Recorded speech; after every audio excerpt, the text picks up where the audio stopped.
This episode is brought to you by the outstanding team at Compass Strategic Advisors, your trusted partner in driving strategic growth.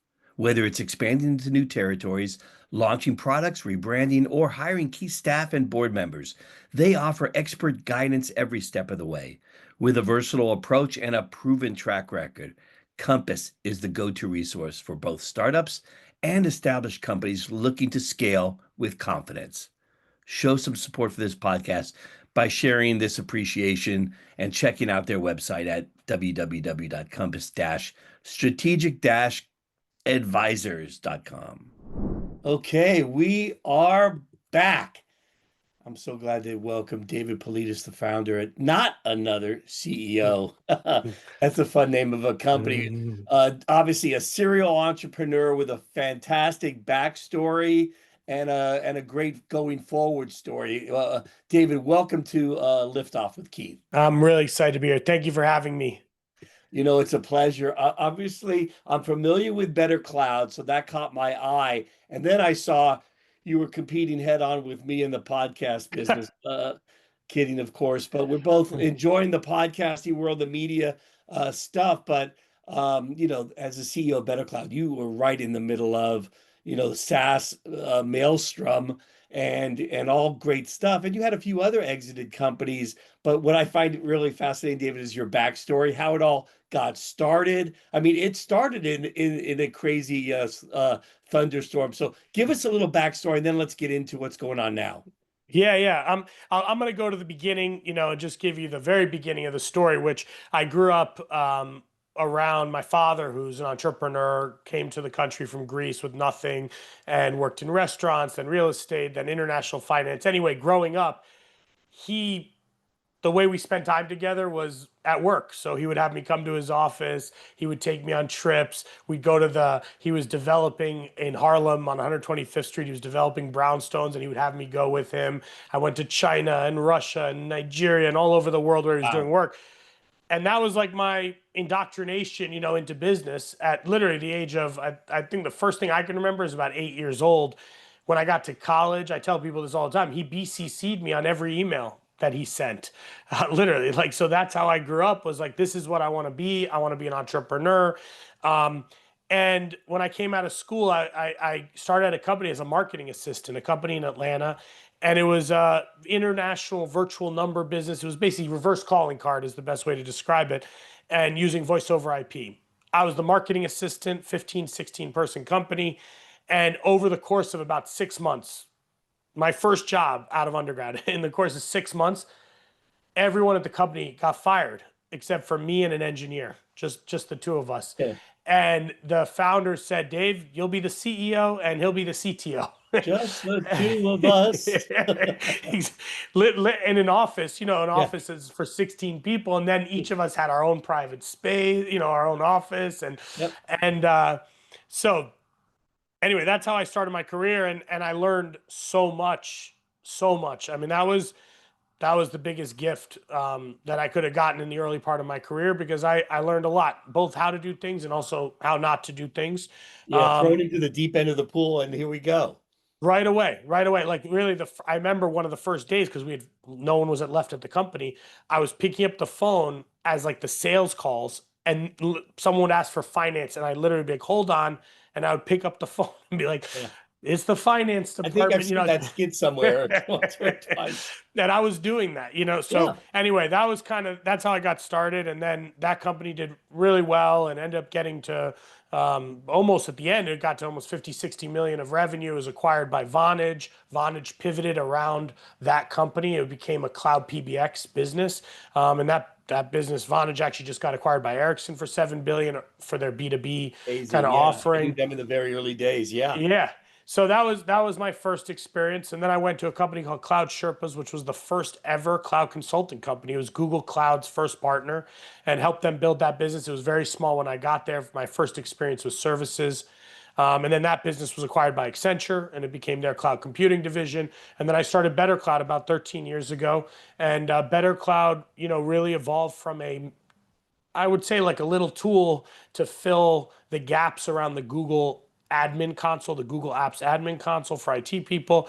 And then it evolved to the first ever SaaS management platform. And we got the business, we sold the company about 3 years ago to a private equity firm, but we were on the way to 100 million of ARR at that time. And I stayed on for a year there. And since then, I've been advising, investing, and Yeah. trying So to join the media world. let me wind it up a little bit here for us to get going on this talk track of building growth, because that's really what I like talking about. And you took this thing, Better Cloud, to almost 100 million, as you said. Then you had a great exit.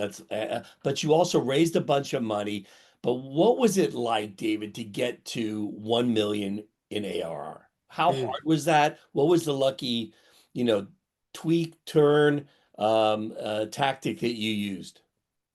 I love no one actually has ever asked me that that question. From 0 to 1, it was a lot of, they didn't call it this 13 years ago, but growth hacking. So we were selling to IT people who were using Google Workspace, what's now called Google Workspace, used to be called Google Apps, Gmail, Drive, Right, all of that. right. And there was a marketplace there, the Google Apps marketplace. That marketplace had a ranking 1 to 10, and it was on the homepage of the marketplace. And we knew that if we could get to the top of the marketplace, we would be getting installs just organically, just by, it's like being at the top of the App Store. Right. We hired an intern, and the intern monitored the marketplace every hour for 3 days straight because we didn't know what the algorithm was. Literally every hour, and he would monitor who's in every place, how many installs, how many reviews, and we figured out that the algorithm updated twice a day. It updated at midnight and updated at 12. Actually, technically, it updated at 3 a.m. because Yeah. it was West Coast 12, and it was 3 p.m. And we knew that it was updating like that. And we basically figured out what was necessary to become the #1 application in the marketplace. We then spent months devising a plan so that we could drive as many installations of our product as fast as possible to get to the #1 place, because we could tell that once you get to #1, for someone to go above you, they had to get so many more installs. Long story short, it was basically impossible. And so we spent months doing this. And then on one day, we attacked every angle, every partner we had, every blog post we could do, everything we could do to get those installs. Yeah. We became #1 in the marketplace. And that one move drove, no exaggeration, we were getting 200 companies a day installing our product, not consumers, companies, 200 a day, because they were finding us in that marketplace. Yeah. And it was those customers, the people who were installing, that ultimately, when we turned on a paywall, which was about 6 months after that, within the first month or two, we got to $1 million of ARR because we had David, it's built funny. up this backlog. Yeah, it's funny. So the lesson, the takeaway really is, find that chink in the armor, that crack where that you can exploit to differentiate yourself and allow for that acceleration. And until you do it, keep looking for it, really. That, and I think it's about doing things that don't scale. I tell people all the time, the people who are trying to go from 0 to 1, 0 to 5 even, Yeah. you can do stuff that doesn't scale. I think a lot of investors, they ask you like, what's the repeatable motion and this? Yeah. At that scale, it's like, I would go outside and just wave at people walking by and ask for them to, Yeah. it almost doesn't. My first company at Vocalocity, no exaggeration, I went door to door and knocked on people's doors in Atlanta, businesses, and tried to sell them the phone system door to door. Not really scalable, really was not intelligent, but I did get some customers. And I think it's about doing the things that don't scale, is what I would say. But I like what you're saying, which is it's that and finding this, like, where can I exploit the market kind of dynamics and opportunity. There's a saying that I kind of refresh my memory. It might not be exact, but something to the effect of 0 to 1 is art, and then 1 to 100 or 1 to 10 is math and science. And I think there's some truth to that. It's not 100% true because you still need art, as you're growing, as you're evolving your story and doing creative things. But you're right, 0 to 1 is sort of like whatever works. Knocking on doors, I compliment you, man. That's Yeah. good work, and that's what entrepreneurs have to do. You either have that in you as an entrepreneur or you don't, and you had it from your DNA.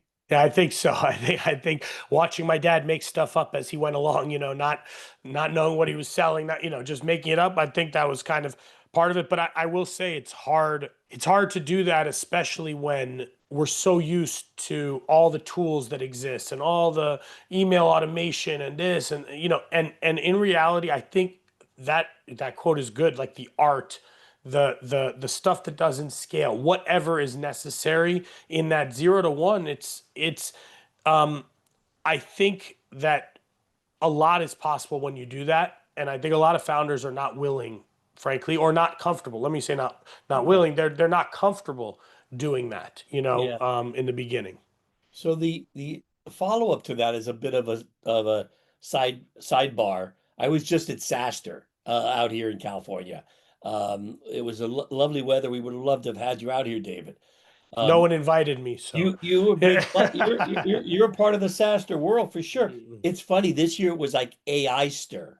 Mm. I don't know if Jason Lemke would approve of Mm. me using that Yeah. word, but it was all about AI. So in this day and age, does that change in terms of how you would go to market today? And I know you have an advisory business right now where you're talking to companies that are maybe later day SaaS, maybe trying to figure out how to integrate AI, maybe evolving into an AI first or AI even semi-native. I don't know what the proper language is.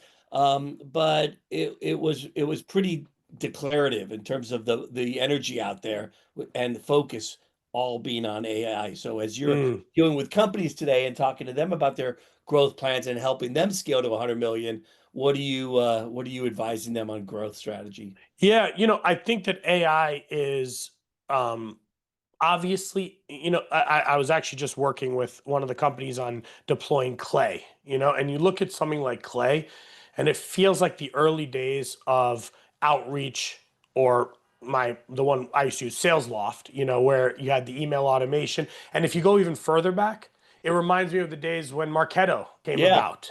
Oh, those were rough.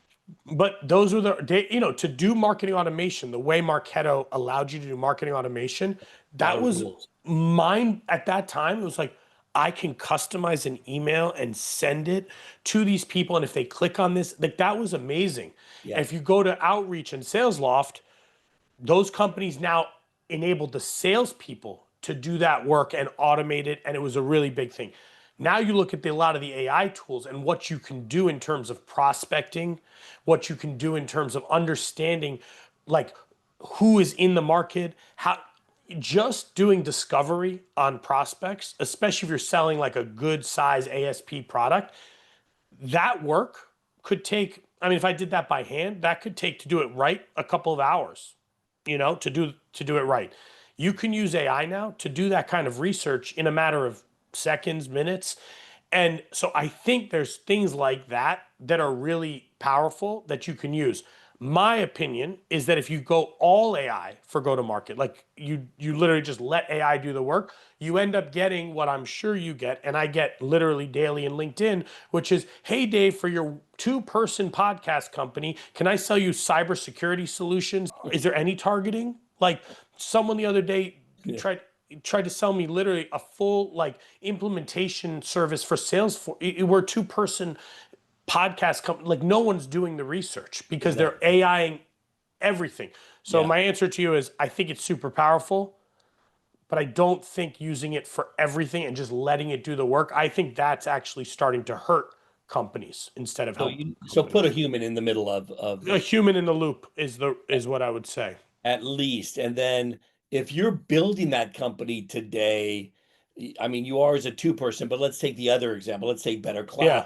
If you're at year two of Better Cloud in the middle of an AI era, what would that look like from a staffing standpoint? Hmm. Because a lot of people are talking about this. And let's not talk about overall company, but how would you look at building your sales and growth team today? I would 100% hire a go-to-market engineer, a person who really like not just can but wants to get in the weeds on all these technology products, all these different LLMs, like how to use them in for the different parts of, not a sales engineer, I mean, not, sales ops engineer, not a go-to-market engineer who can look at marketing, sales, account management, and all the tooling that exists and figuring out how to optimize that. I think that hire, in my opinion, I think if we look forward 3 years from today, those are going to be very expensive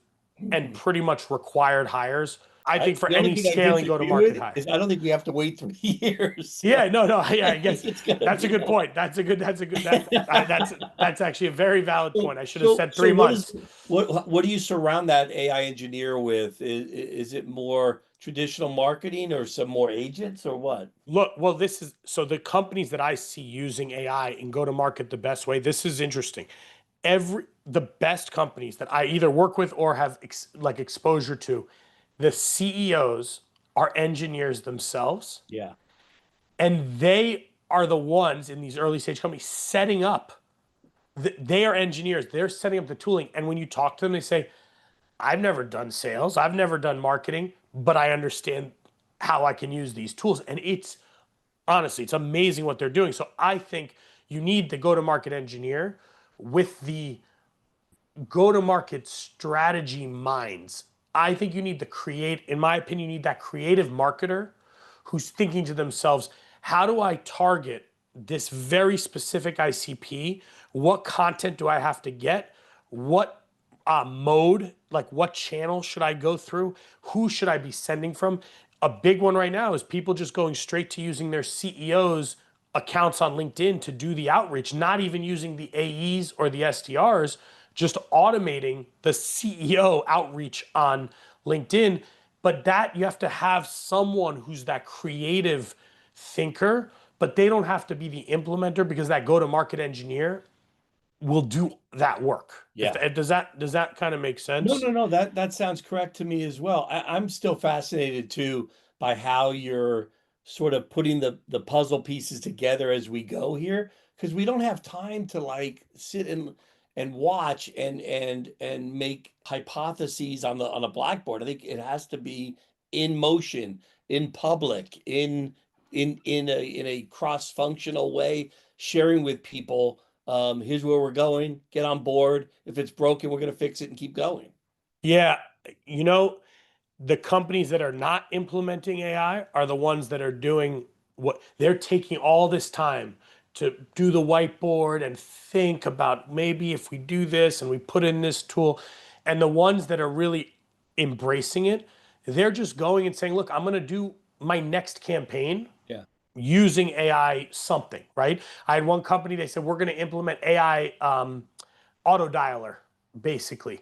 And they did it for one particular SDR and they did it for 1 week and they tested it, but they didn't wait. I see other companies like, no, we have to first do this and this. Right. And I think that's you're right. I think that's what's differentiating who's keeping pace and who's not are the people who are doing this quickly and who are trying, who are experimenting, but doing it in a measurable, not just like, No, let's no, try you make the 7 things point. at one time. No, the point is clear. Hey, let me ask you about fundraising too, because it's something you have a lot of Yeah. experience and you've raised a lot. Unfortunately, I have a lot of Yeah, experience. well, Yes. look, it would be nice to have it all organic and hold on to all that equity, sure. But what are the tricks of the trade today on the fundraising side? We could talk about tools if that's interesting to you. That you see today in raising seed funding. I think that when people are going out to raise seed funding, what I find is that one of my investors said to me years ago, he said, Dave, within 20 minutes of meeting a founder, we know if we want to invest or not. Within 20 minutes.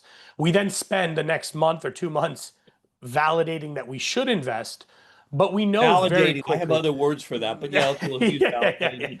yeah, exactly. But that's what that's what he said to me, and I think that a lot of founders, they come into these conversations and they don't realize how important the storytelling is. It's not that they don't have a deck. I'm not saying that. It's not they don't have a big vision. It's they don't know how to tell that story to an investor that says, I know what I'm doing right now, right here. I mean, I'm tactically executing. I've built a product, or I'm in the middle of building a product. I have my 5 design. I'm tactically executing. But actually, over here, fast forward however many years, I'm trying to build something that's going to change the world. That is a really hard. I find that people either tell you the story that they're going to change the world and can't back it up with execution, or they're the execution machine but can't back it up with any kind of vision for the future. And being able to tell that story, that's what I think that's what a seed stage investment firm is looking for. They're looking, they need to return the fund X number of times on one deal. They need to feel like this is someone who's got swinging for the fences, but also knows how to execute. Today, by the way, when I was raising my first round, I got turned down by a lot of the big firms, Sequoia and Benchmark and all that. And when I reflect on it, it's because I couldn't paint the picture of building that huge company. Right. So is that something that you work on with the companies you advise today, helping them tell that story in a more compelling way? Because that seems like there's a gap, even with companies I meet today that with a very dynamic CEO, and I hear their pitch, and I'm like, what was that? You just did a product pitch, or you just gave a sales pitch, but you didn't give an investment pitch because I don't see what the huge opportunity is. We're still talking about, Exactly. yeah, a market size that's way too small for me to expect venture to get excited about. Exactly. So what I do is I actually have people pitch me, then I go through with them on their deck. We work through the deck. Yeah. And one of the interesting ones that I find, another one that's just very common, is people don't spend the time to tell their story, The personal side or the business side? personal side of their story Yeah. in a compelling enough way, Yeah. because that's a huge part of what the venture investor is looking for. Is this someone who's going to grind? Is this someone who's going to dedicate their life to this? Is this, and I think that when people, sometimes most people have amazing stories. I mean, from wherever it comes from, Yeah. but they don't take the time. Hey, let me tell you, this is how I started my career. This is how my life started. This is, actually in the podcast, I always ask people at the end of the podcast, tell me your story, tell me your background. And when you hear some of these stories, Yeah. I would invest in a heart. My parent was an entrepreneur, and all my siblings are entrepreneurs. And I've always said I'm never going to work for any. And like, this is my third company. My first two failed, but because of that, like, you got to tell that Yeah, story the and struggle, why, the struggle right? is real. Make it come to life.